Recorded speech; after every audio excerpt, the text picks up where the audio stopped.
आप सभी भगवत प्रेमियों को एक बार फिर से जय श्री कृष्णा।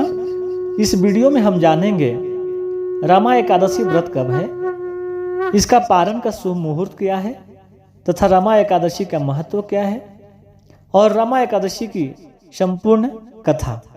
तो आइए प्रारंभ करते हैं। कार्तिक मास की कृष्ण पक्ष की एकादशी को ही रमा एकादशी कहते हैं।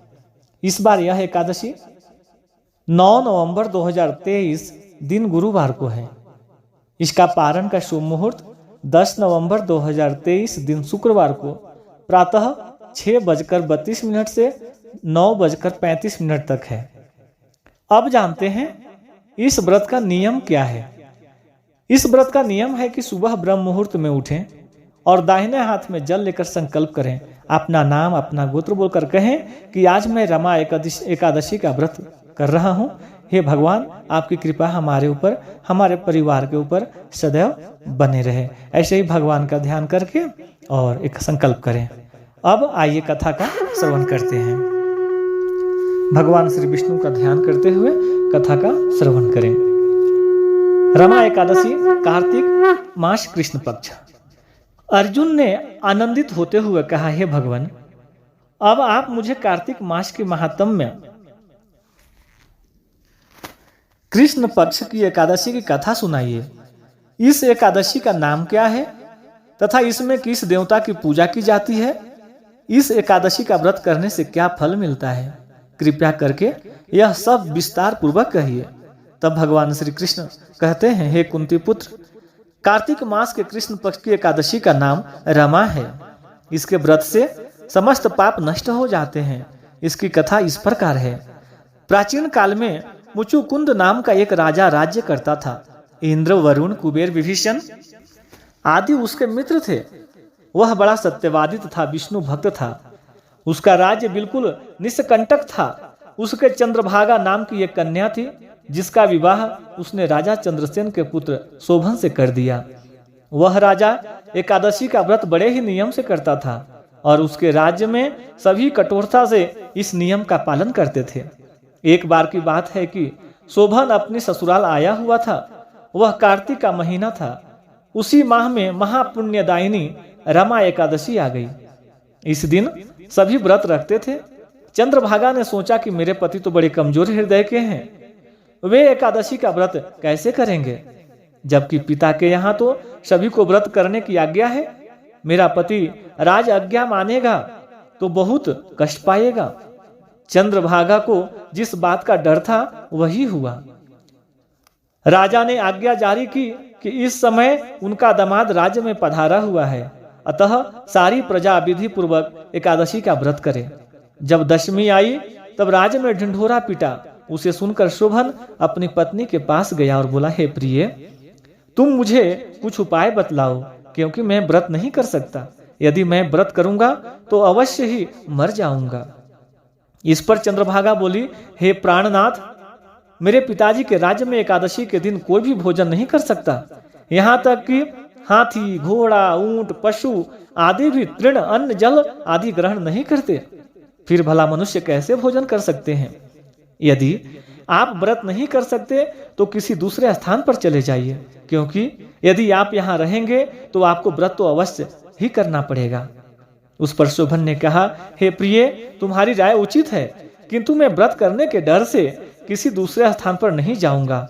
अब मैं व्रत अवश्य ही करूंगा, परिणाम चाहे कुछ भी क्यों न हो। भाग्य में लिखे को भला कौन मिटा सकता है। उसने एकादशी का व्रत किया और भूख और प्यास से अत्यंत व्याकुल होने लगा। सूर्य नारायण भी अस्त हो गए और जागरण के लिए रात्रि हुई। वह रात्रि शोभन को दुख देने वाली थी।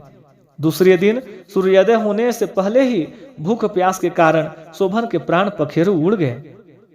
राजा ने उसके मृत शरीर को जल प्रवाह करा दिया और अपनी पुत्री को आज्ञा दी कि वह सती न हो और भगवान विष्णु की कृपा पर भरोसा रखे।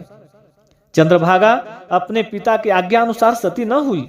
वह अपने पिता के घर रहकर एकादशी के व्रत करने लगी।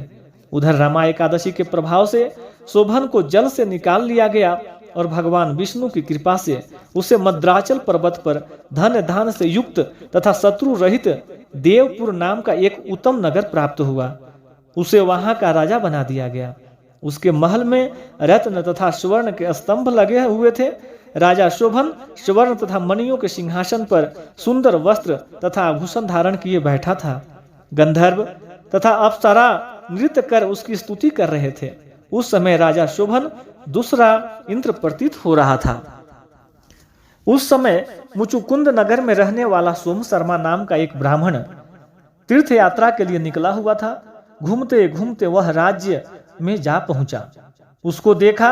वह ब्राह्मण उसको राजा की जमाई जानकर उसके निकट गया। राजा शोभन ब्राह्मण को देख आसन से उठ खड़ा हुआ और अपने ससुर तथा स्त्री चंद्रभागा के कुशल क्षेम पूछने लगा। सोम शर्मा बोला, हे राजन, हमारे राजा कुशल से हैं तथा आपकी पत्नी चंद्रभागा भी कुशल है। अब आप अपना वृत्तांत बतलाइए। आपने तो रमा एकादशी के दिन अन्न जल ग्रहण न करने के कारण प्राण त्याग दिए थे।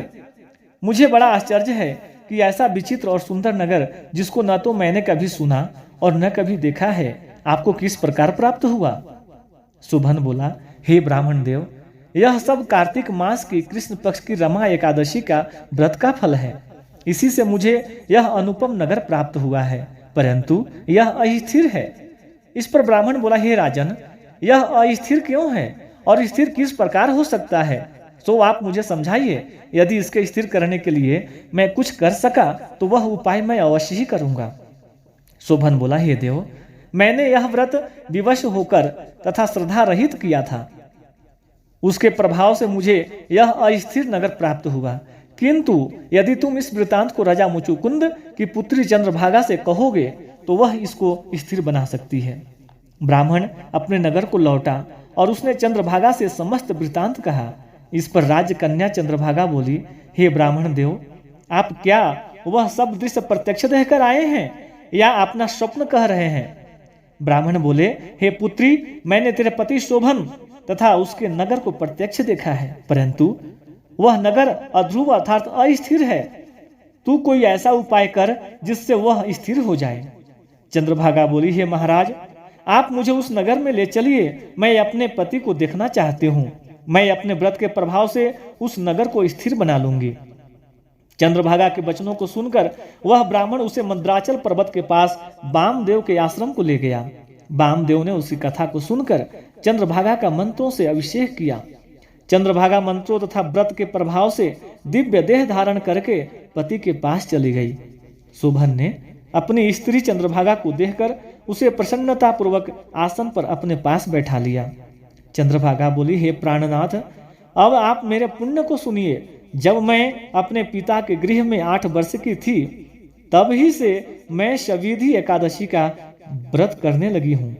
उन्हीं व्रतों के प्रभाव से आपका यह नगर स्थिर हो जाएगा और समस्त कर्मों से युक्त होकर प्रलय के अंत तक स्थिर रहेगा। चंद्रभागा दिव्य रूप धारण करके तथा दिव्य वस्त्र अलंकारों से सजकर अपने पति के साथ आनंद पूर्वक रहने लगी। हे पार्थ, यह मैंने रमा एकादशी का महत्व में कहा है। जो मनुष्य रमा एकादशी के व्रत को करते हैं उनके समस्त पाप नष्ट हो जाते हैं। जो मनुष्य रमा एकादशी का महत्व में सुनते हैं वह अंत समय में विष्णु लोक को जाते हैं। इस कथा का कथा सार है, निष्कर्ष है कि भगवान विष्णु बड़े दयालु और क्षमावान हैं। श्रद्धा पूर्वक या विवश होकर भी यदि कोई उनका पूजन या एकादशी का व्रत करता है वह उसे भी उत्तम फल प्रदान करते हैं। किंतु प्राणी को चाहिए कि वह भगवान की पूजा पूरी श्रद्धा से करे। शोभन अपनी पत्नी द्वारा श्रद्धा पूर्वक किए गए एकादशी व्रतों के कारण अपने राज्य को स्थिर कर सका। ऐसी सुकर्मा पत्नी भगवान श्री विष्णु की अनुकंपा से ही प्राप्त होती है।